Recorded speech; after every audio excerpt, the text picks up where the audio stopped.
Okay, so chapter 8 is like the weeks after the incident, and Hassan avoids Amir, and Ali asks Amir like if there's anything wrong with him, but Amir treats Ali very harshly and doesn't tell him what happened. And then Amir asks Baba to go to Jalabad, and Baba asked if Amir wanted to invite Hassan, and Amir was jealous and said that he was sick and he didn't want to invite him.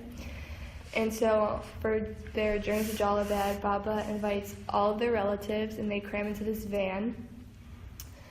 And then they start congratulating Amir for winning the Kite tournament, and he ends up throwing up on one of his aunts or cousins. And then so the family's having fun in Jalabad, but Amir is miserable the whole time. And when everyone is asleep, they all sleep in the same room, and he says for the first time out loud, "I watched Hassan get raped, but everyone was asleep and no one heard him." And he said that is the night that his insomnia started. And then the rest of the winter, Amir and Hassan are very distant. And then one day Hassan asks Amir if he did anything to offend him, and Amir just shrugs him off. And then Amir asks Baba if they can get new servants one day, and Baba is really angry and talks about how Ali and Hassan are like family, and why would they ever get a new servant, and this drives an even bigger wedge in between Amir and his father. So then, once the summer starts, Hassan and Amir go to their tree where they carved their names and everything, where they had a lot of fun, and Amir begins to read him a story, but soon he just starts throwing pomegranates at Hassan because he wants to be punished for Hassan to punish him for something, and he wants him to fight back. But Hassan doesn't fight back, and then he simply walks over and crushes a pomegranate on Amir's forehead and is like, "Is that what you wanted? Like, I'm not gonna throw a pomegranate at you." And then Amir has his birthday party, and Baba throws this big elaborate party because they're the wealthy family, and Asef is there with his parents, and Baba and Asef talk about soccer, and Amir just is thinking like Asef is everything that Baba wishes he was. And then Asef gives Amir his present, which is an autobiography of Hitler, and Amir like throws it because it reminds him of what happened. And then at the end of the chapter, Rahim Khan gives Amir a leather journal to write his stories in, and he tells Amir about how he almost married a Hazara woman, and that almost tore his family apart. And then at the end of the chapter, fireworks go off, and then it ends. So like on page 88, there was the conversation between Hassan and Amir. But this was when after Amir was being very distant from Hassan, and this was when he went to his door or whatever and knocked and was trying to figure out what he had done wrong, and Amir just didn't want anything to do with it and was just get away and everything. So it was kind of showing this conflict between the two characters. And there was a quote in there where Hassan said, "I wish you'd come along." He said, pause, something thumped against the door, maybe his forehead. "I don't know what I've done, Amir Goff. I wish you'd tell me. I don't know why we don't play anymore." And that kind of shows pathos for the readers as well, just because you're starting to feel bad for Hassan because he has no idea why he's being treated this way, and he just is asking the question and he's not getting any clarity on the whole issue. So it just makes you feel bad for him because he went through a really hard time, and he's not even being treated right by his best friend. Mm-hmm. I guess we could talk about the setting part of the tree scene. Mm-hmm. So they go to the tree that they always play at, and this is where Hassan and Amir their friendship comes to a point, because they're at this place that has so many good memories. Amir even states the tree has Amir and Hassan carved into the tree, and it's a very special place for them, and this is where they have a really big outburst and fight. So it just the setting is ironic for what is happening there, because usually it's a good memory, but this time it's not a good memory. Mm-hmm. Yeah, and then Amir wanted with that whole scene, he wanted Hassan to throw a pomegranate at him, but Hassan would never do that. So it said he walked toward me, he opened it and crushed it against his own forehead. There he croaked, blood dripping down his face like blood. Are you satisfied? Do you feel better? Because he like gave Hassan the pomegranate and he was like, throw it at me. And he would rather hurt himself and like throw it at himself than he would Amir, which just shows how he's a really strong character in the book. And like having that scene at this place is just, it's really powerful because you just, it goes from a really happy place to a really, really bad place. You know, like the last time they were here, it might not have been like the absolute last time, but the last time they were there, that's when Amir read his story to Hassan, and Hassan said how much he liked it, and Amir like kissed him and said, "You're a prince." And now this time around, he's saying, "You're a coward, nothing but a goddamn coward." It's just how much their dynamic has completely changed. Yeah, I think that can contribute to like the coming of age theme as well as the theme of friendship. I mean, friendship changes over time, so it has lots of highs, lots of lows. So yeah. And then also in chapter 8, like a plot point that we found was Amir's birthday party, and Amir makes a point of noting that Hassan is serving SF drinks, and it's just really sad to see the social class because SF is the worst person at that party, but Hassan has to serve him because he's below him, and the sadness that you feel knowing what SF did to him and knowing that Hassan still has to be like subservient to him is really, really sad. And then at the party as well, like Baba and Asif were like talking to one another, and Baba was like making Amir talk to Asif, which was just really sad because like he didn't want to, and then like Baba was acting like so nice towards Asif, like he doesn't really know who he is like that well, but he like acts like he does, and so like Amir just didn't want anything to do with it, but he was forced to because he is of that class, so like he does have to talk to people who are in that who fall under that. So there's something that went on during that. It was when like Baba like never really calls Amir like Amir John or whatever, but he called Asif John, which is very significant because he can't even call his own son that, but he can call somebody else that he doesn't really even know. Yeah. And then in chapter 9, this took place after Amir's birthday party, and he was opening all his presents, but like when he was opening them, he wasn't very like happy because he realized that a lot of the presents that he was getting was only because of him winning the kite fighting tournament. So he got a Schwinn Stingray, which is the greatest of all the bicycles, and then he also got a new wristwatch from his dad, and he just would throw most of the gifts in the corner and just try to brush it off because he was like hurting from what had happened between him and Hassan and like seeing everything in the alley. And the presents to him felt like blood money. And Ali and Hassan gave Amr a hardback copy of a book called Shana Ma. And Ali and Hassan were like very like happy about giving him this, but you could tell that like it was really hard for them to buy the gift for him. And that like really stuck with Amr because he realized that this took them a long time and like how selfless they were, and they were like willing to give him everything, and he just kind of felt even guiltier for what he had done to Hassan.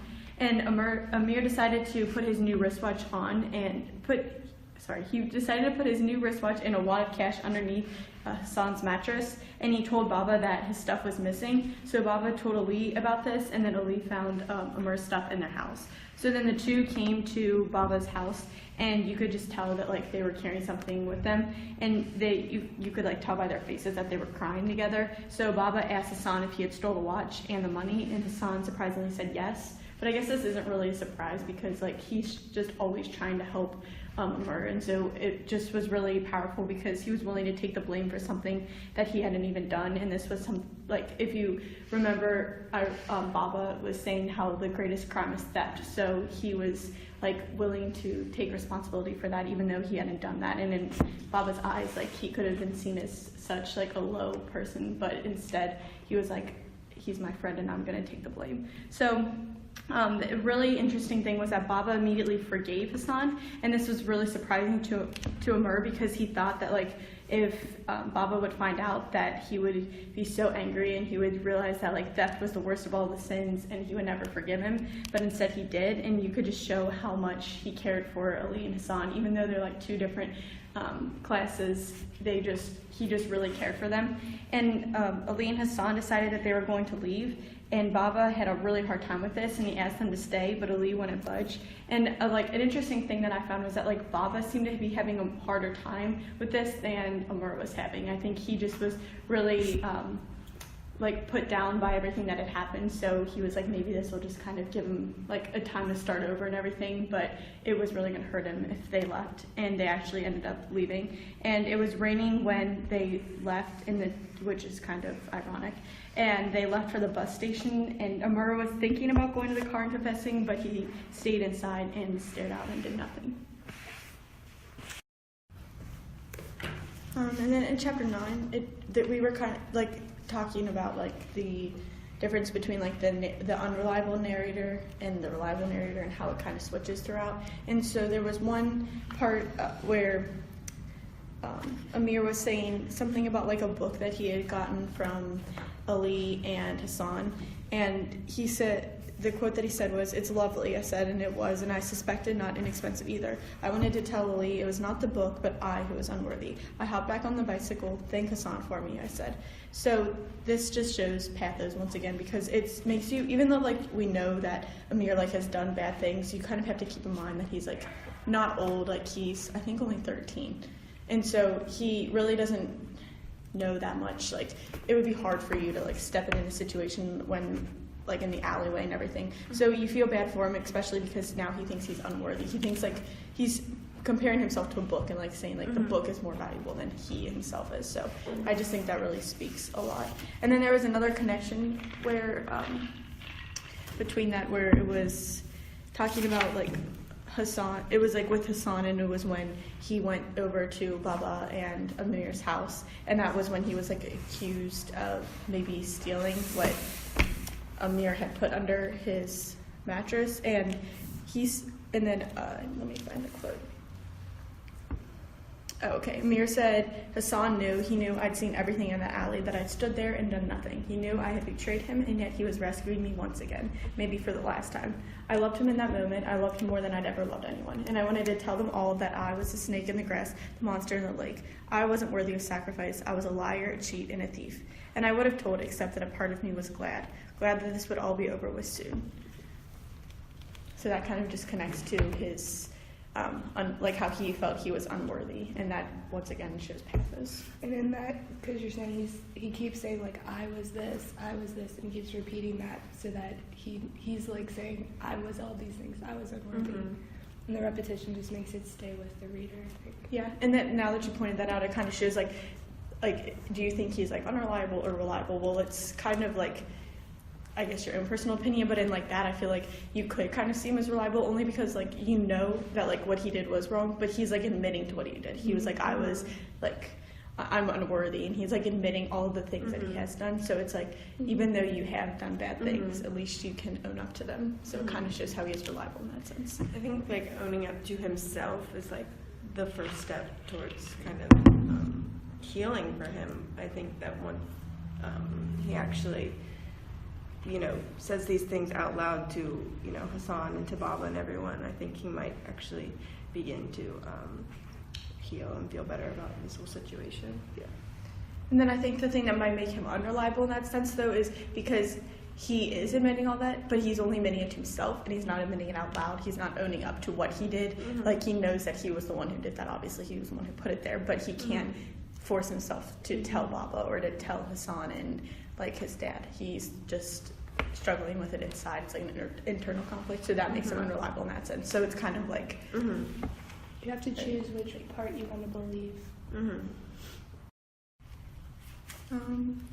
There was another part that I marked in this chapter. It was saying something about Ali, and he had the paralyzed face, and it said not even Ali's paralyzed face could mask his sorrow. So I just thought that was very powerful, because I don't know. Because even though Amir, I guess he deep down he loves him, but he still whenever he talks about his son, whenever he talks about Ali, he always points out their flaws because he knows that he's better than them. Mm-hmm. Yeah. And he knows that, that they're That his is such a servants. good point. That is, it's like that subtle, like Mhm. like the social class, like just coming out. It's not even something he thinks about. It's like subconscious. That's a really good point. I think there's just, for me, a lot of pathos when Baba forgave Hassan when like theft was like Baba's big no-no for him, and when Hassan or when Amir is like, how could he forgive Hassan? And if Baba could forgive that, then why couldn't he forgive me for not being the son he'd always wanted? Why?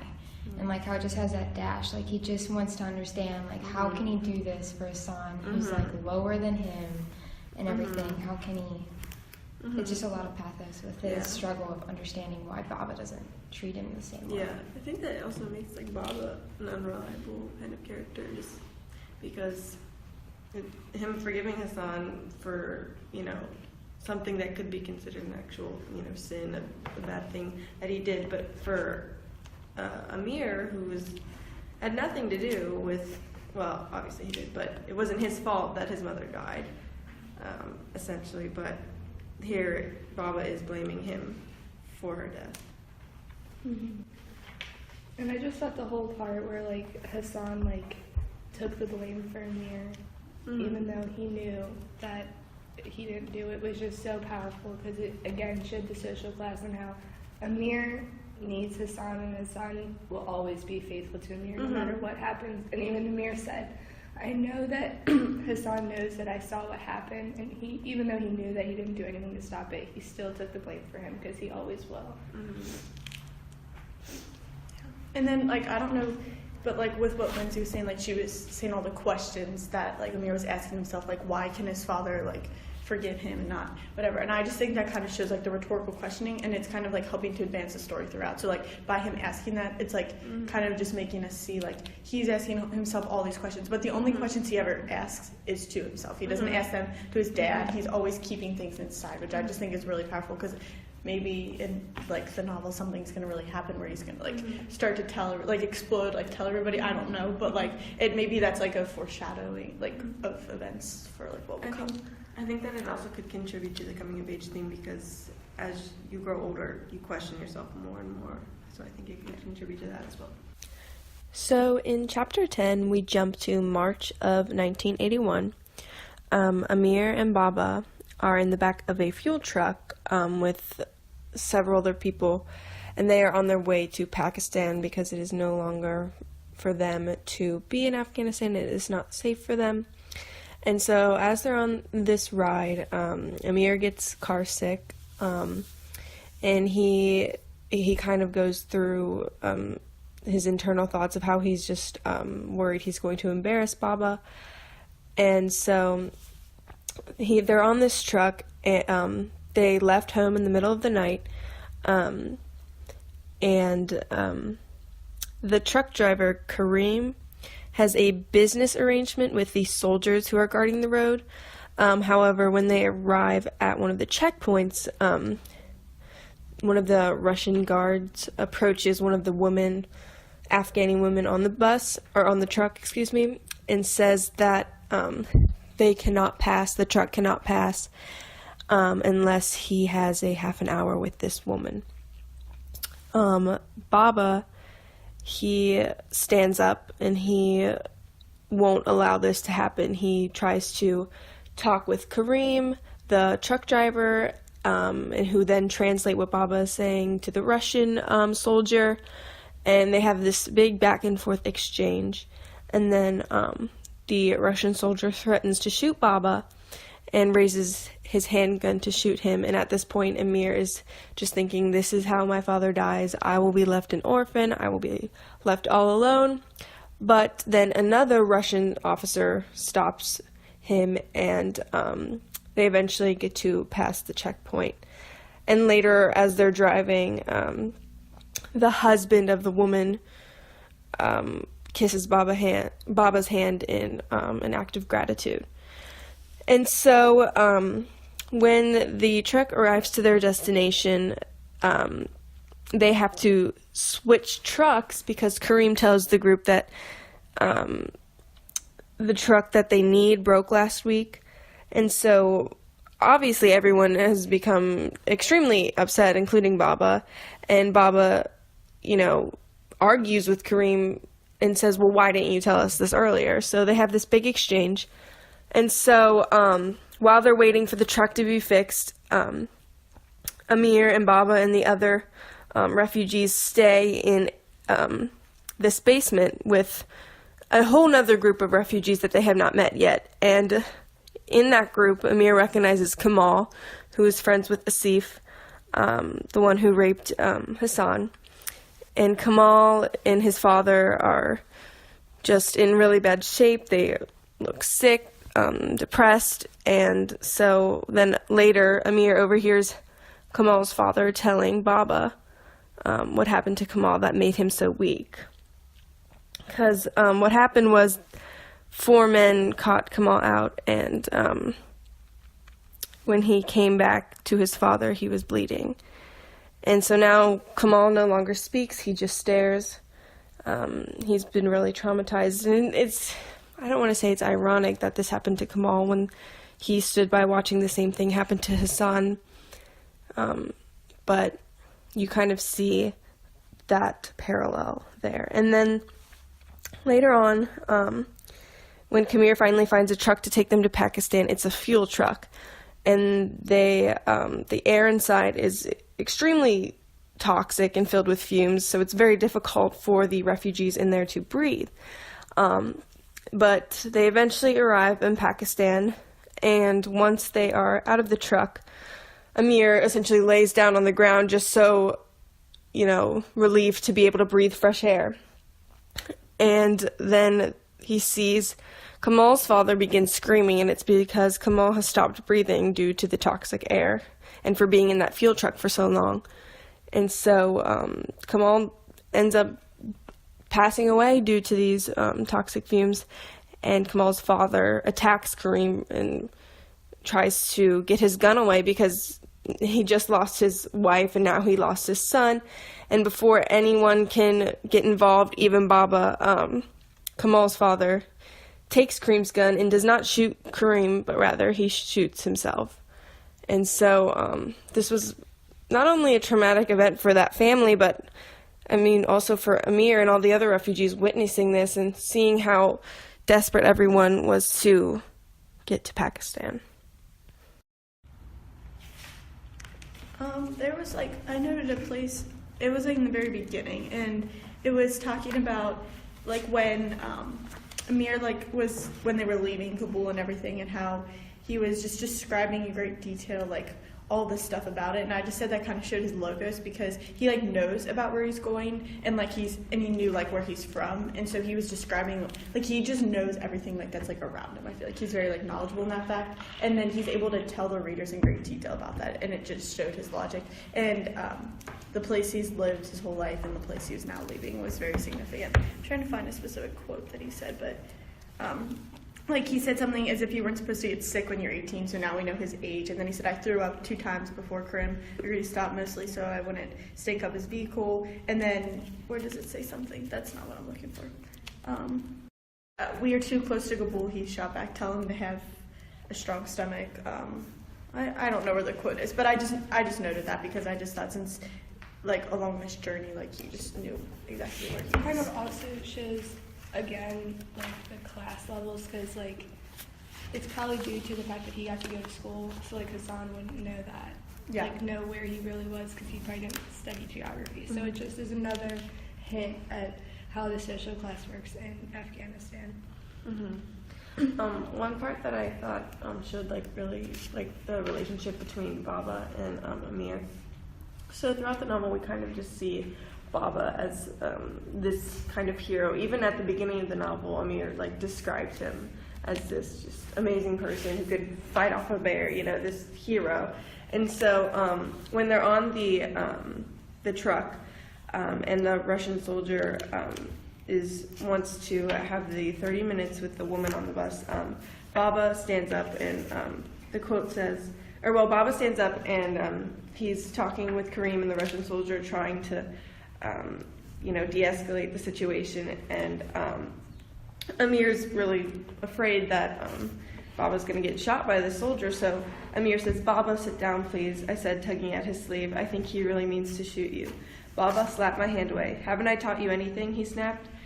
And so I think this just kind of shows how, like, Baba being this just, like, hero, this just very stand-up guy, like, very good person, makes Amir feel more guilty about, like, his whole thing with Hassan and not being able to stand up for Hassan and just, not being who Baba is, because, for so long Amir wanted to be Baba. He wanted to be the son Baba wanted him to be, but time and time again he's proven Baba that he is not who he wants him to be. So I just thought that was really powerful. And then going off of that, like we talk about how Baba's seen as a hero and everything, but then later in the chapter, it's only like two pages after that, and he describes how, like, they when they get to, I don't remember the exact place that they got to, but they realized that they weren't going to their destination, like, right then, and so he was very mad at Karim, or however you pronounce his name, for doing that. So he was, like, choking him, and he was almost going to kill him. And if it weren't for a woman stepping up, he said that, I remember Amir saying that, like, if it weren't for the woman stepping up, then he would have died. And so I just thought that was really interesting to see how, like, one moment he's a hero, and the next minute he's just going to kill somebody because he's so mad at them. So it's like, I don't know, I just thought that was very powerful. And there was a quote where it said that,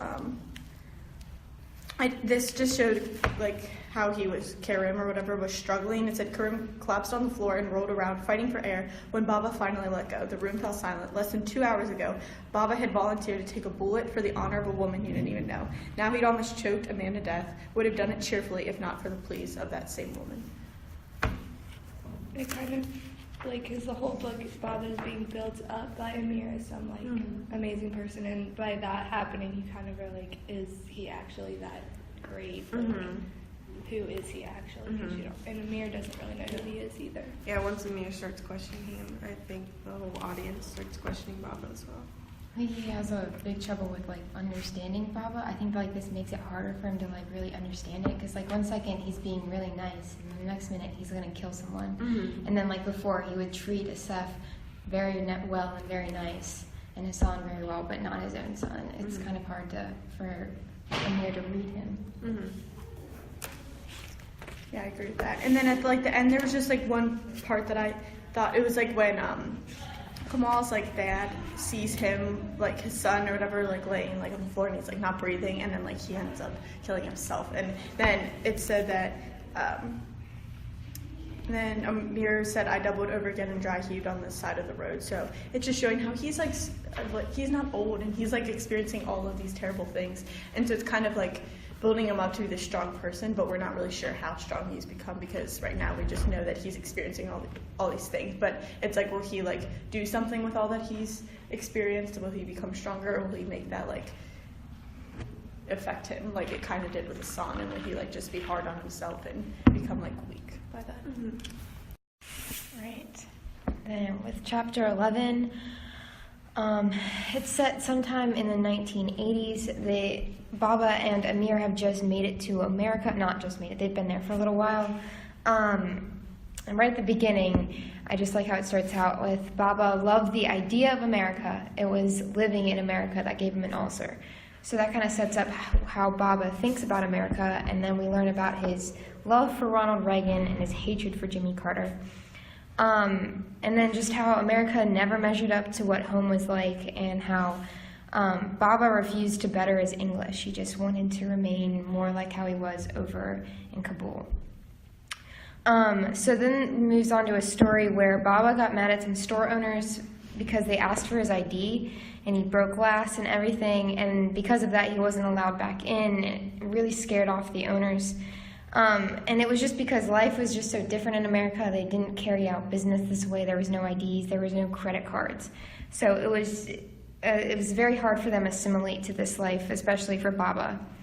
And then Baba had gotten a job at a gas station, and he would work like really long shifts, 12 hours. And he did this mainly because he rejected the food stamps and he wouldn't accept charity money. And then at age 20, Amir graduates from high school, and he was like the oldest senior ever to graduate. And he thought he'd get a job before he went to college, but Baba insisted he go. And unfortunately, much to Baba's dismay, Amir goes into English, and Baba wasn't too happy about that.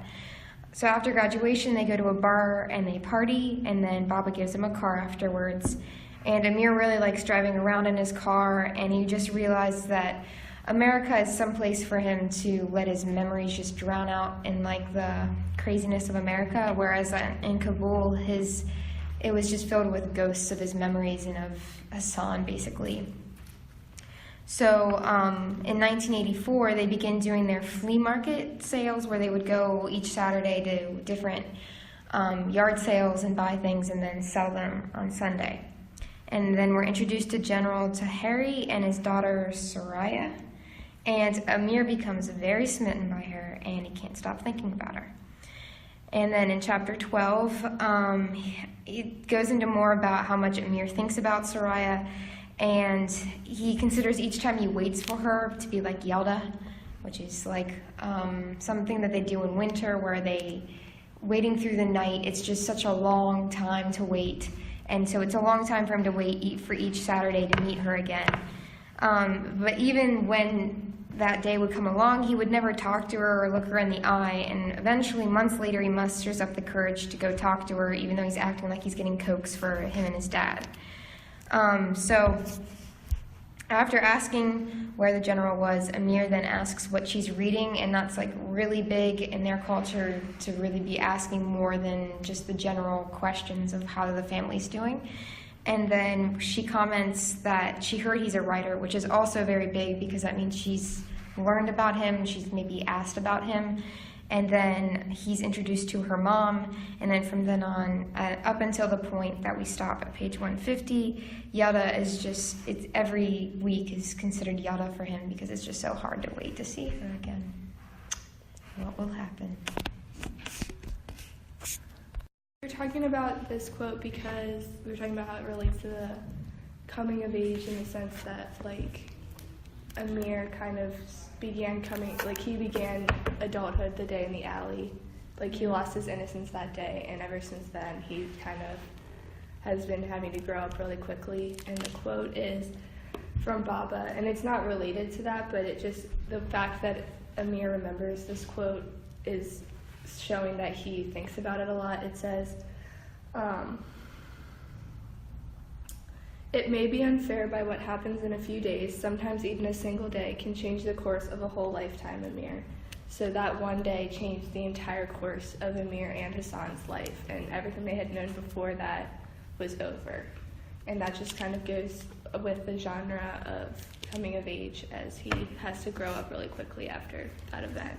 A little bit. I just liked how it started off. But it's just like you can see insight to how Baba thinks of America with how this starts off with Baba loved the idea of America. It was living in America that gave him an ulcer.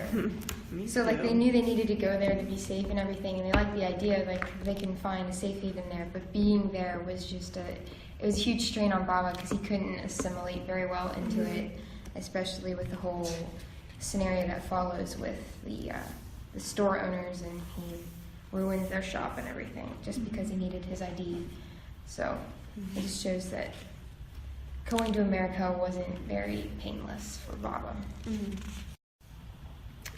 Well, we just discussed also, like, in chapter 12, when he meets that girl at the flea market. How do you go with her? Soraya. Yeah. I have a girl in one of my classes. His name is Soraya that I teach. Well, when he meets Soraya, it was just, I thought it was really cool to see that because it shows him, like, coming out of his comfort zone, and it also can, like, bring about, like, the theme that we said, which was, like, coming of age. Because, like, when he was little, I bet you he would never, like, gone up to somebody, even if it's not a girl, but, like, even if it's somebody that he's not really familiar with, he never really seemed like the person who would just approach you and talk to you. But now that he's older and he's matured, he's, like, more willing to take like those risks, and I just thought that kind of showed how maybe he's gonna like do other things in the future that we're not really clear of now, but he's definitely like transcending himself to be somebody else. When he went to like talk to her and like he just kept saying like, I asked her a question and then like it wasn't about just asking how she was, and that broke tradition, and then she asked about him being a writer, which meant she had been asking about him, which also broke tradition. So it's like the Afghanistan tradition isn't like sticking in America. Like the younger people are assimilating better than the parents, I think, and that's like common even today. Yeah.